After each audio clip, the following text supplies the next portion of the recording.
From Neural Newscast, this is Model Behavior, AI-focused news and analysis on the models shaping our world.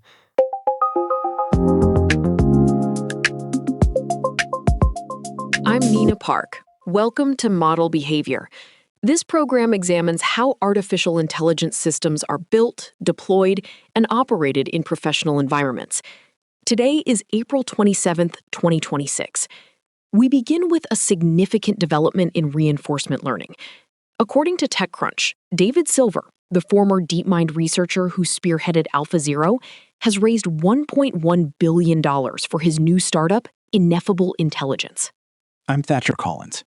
Mina, it is an enormous seed round, but the technical strategy is what is truly notable here. Silver's moving away from the conventional large language model approach of training primarily on human-generated data. Ineffable aims to create what they call a superlearner, a system that discovers knowledge through trial and error. This is pure reinforcement learning, modeled after how Silver's previous projects mastered games like chess and Go without ever studying human records. The level of ambition is remarkably high, Thatcher. The company's own documentation suggests this breakthrough could be of the same magnitude as Darwin's laws of evolution. From a business standpoint, the scale is just as significant. Ineffable raised that $1.1 billion at a $5.1 billion valuation. The investor lists include Sequoia Capital, Lightspeed, Google, and NVIDIA. Why is the market willing to value a months-old lab at over $5 billion? Because the industry is concerned about hitting the data wall, Nina. We are seeing a finite supply of high-quality human text available for training, and current models are prone to inheriting human biases and inaccuracies. If Silver can prove that a model can achieve high intelligence by interacting with a defined environment, essentially teaching itself from scratch, it removes the dependency on human data entirely. It is not just Silver. We recently saw Yann LeCun's Amy Labs raise over $1 billion for similar research. While these new research labs are scaling up, the existing power structures are shifting. Today, Bloomberg reported that Microsoft and OpenAI have announced a major revision to their partnership. Microsoft has agreed to drop its exclusive right to sell OpenAI's models. This effectively ends the era where Microsoft Azure was the only cloud provider where enterprises could officially access models like GPT-5 through an API. That change is already rippling through the market.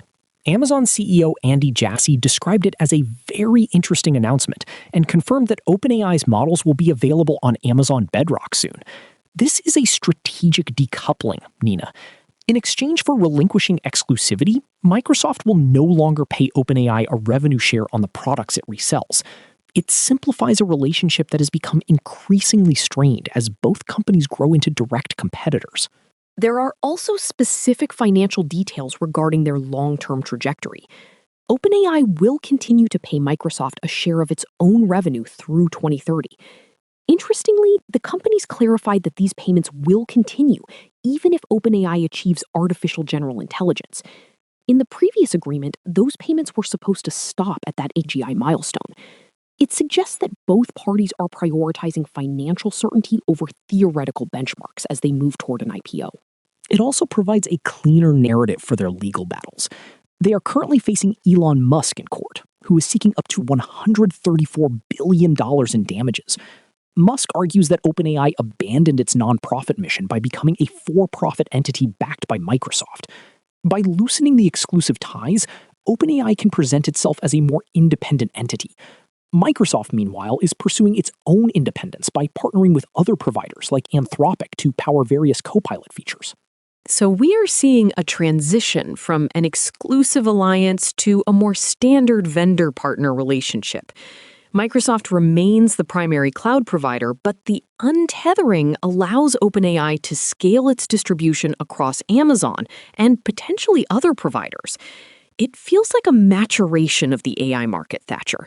The initial phase of experimental exclusive deals is giving way to a more traditional model of broad enterprise distribution. Precisely.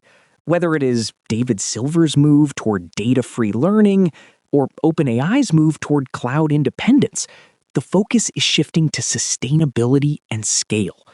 The industry is no longer just chasing the next biggest model. It is figuring out how to build and sell them without being bottlenecked by human data or single vendor limitations.